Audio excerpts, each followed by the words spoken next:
Chapter 16. You don't need to do this by yourself. You are not alone anymore. I'm here with you and for you. Turn your wounds into wisdom. Oprah Winfrey. How are you doing? It's tough, isn't it? You know as I do, every moment, every minute matters. But it is what you do next that matters the most. You may have been living with the loss of your loved one for a very long time, or you are trying to make sense of your new realization. It can be so overwhelming. You may feel as if the wheels have really fallen off in your life, metaphorically that is. Wherever you are, I want to help you either get the wheels back on or to stop you from hobbling along with flat tires. But for change to happen, we have to do something we have never done before. Remember the parable at the beginning of the book about the man who suffers from his disease in the hole? Some people appreciate the situation you are in, but they don't know the way out. I do. I have spent thousands of dollars understanding what makes us tick and what happens to our mind and body in a traumatic event. Why?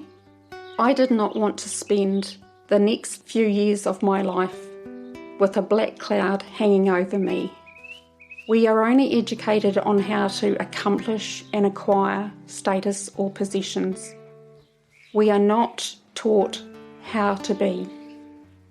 As Oscar Wilde said, to live is the rarest thing in the world. Most people exist, and that's all. You see, there's so much to learn about ourselves, why we think the way we do, and why we do the things we do.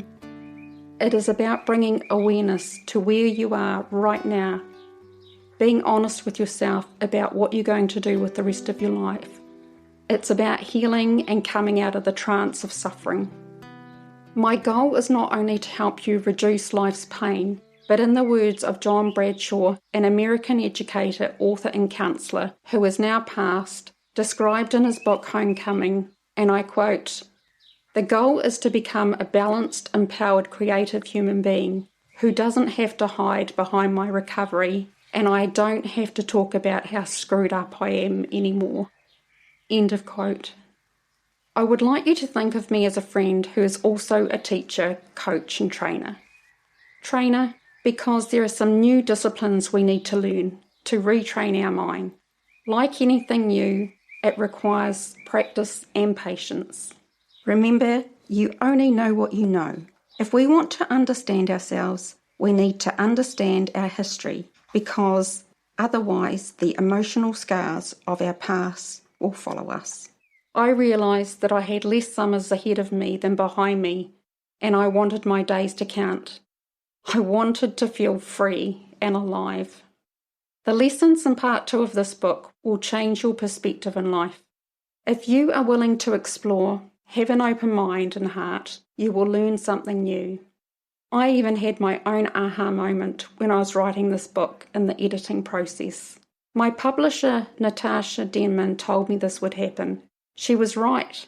I had an epiphany, a moment of sudden realisation that I would love to share with you about the loss of my Emma.